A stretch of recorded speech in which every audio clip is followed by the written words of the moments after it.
doesn't get any bigger than this. Welcome to Tomorrowland, the largest electronic dance music festival in the world. David Guetta, Armin van Buuren, Martin Garrix, the list goes on. Dozens of the globe's top DJs descended on the tiny town of Boom, Belgium, for the three-day event.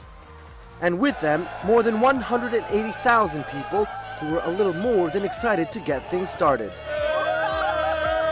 Since its beginnings in 2005, Tomorrowland has grown into the must-have ticket on the dance music calendar. We are sold out in a few seconds, and we have like 2 million people who would like to have a ticket. Electronic dance music, or EDM, has seen a huge rise in popularity over the last few years, notably because of DJs and producers like David Guetta. It's insane. Like, I came in the room, I saw this, I'm like, wow. I don't know, it looks like even more than the other years. Like every year I'm like, no, we cannot beat this, and every year it's more. Like it's insane. Guetta has helped bridge the gap between EDM and pop, with notable collaborations with artists like Lady Gaga to the Black Eyed Peas. First it became an industry when it wasn't, you know.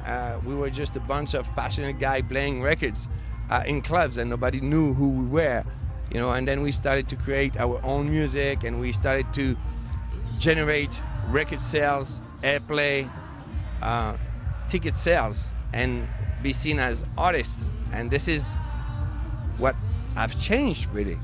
And if the crowds here are any indication, it proves that electronic music has gone mainstream.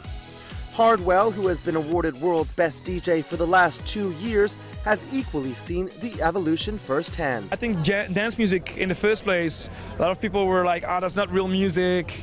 But in the end, as you said, we're actually attracting more people than the current pop stars. And it's different, you know. That's what I said. There is nothing hard to understand about dance music. It's really accessible for everyone.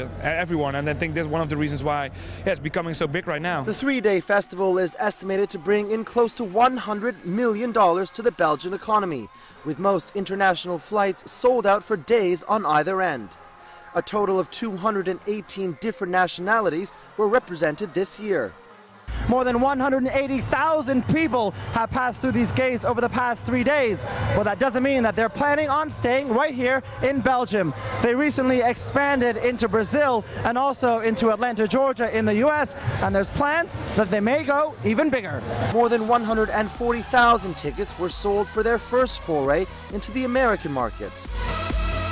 Well, a long time ago we said, okay, it would be nice if we could have a Tomorrowland in different countries.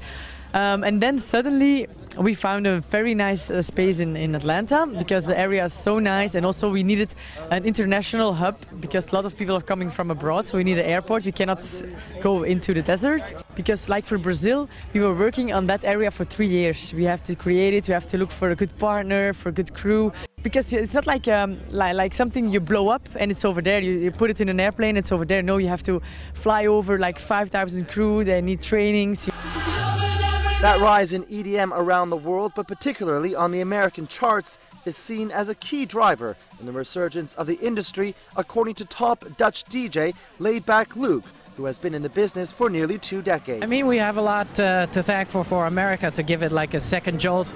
So a long time ago, I was actually very frustrated with America not catching on, and I was like, what's going on? And then it went, and then it really went. So we're really happy. So actually a lot of these kids right here see, you know, footage of like EDC and Ultra Music Festival, and they're like, you know, we kind of have this in Europe too, and it's Tomorrowland, so we're all going. But back in Belgium, many of this year's guests who did come from overseas chose the camping option for their accommodation. 38,000 people roughed it in their own makeshift town, Dreamville, complete with districts. Accommodation options range from basic to 5-star.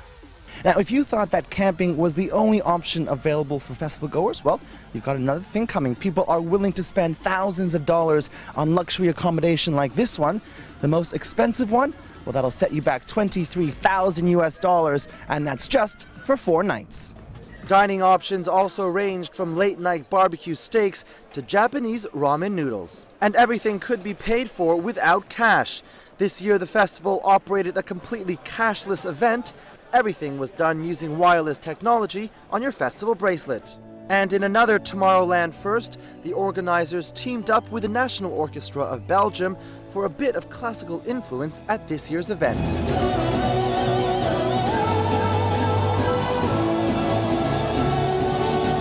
Who says the old and the new can't mix?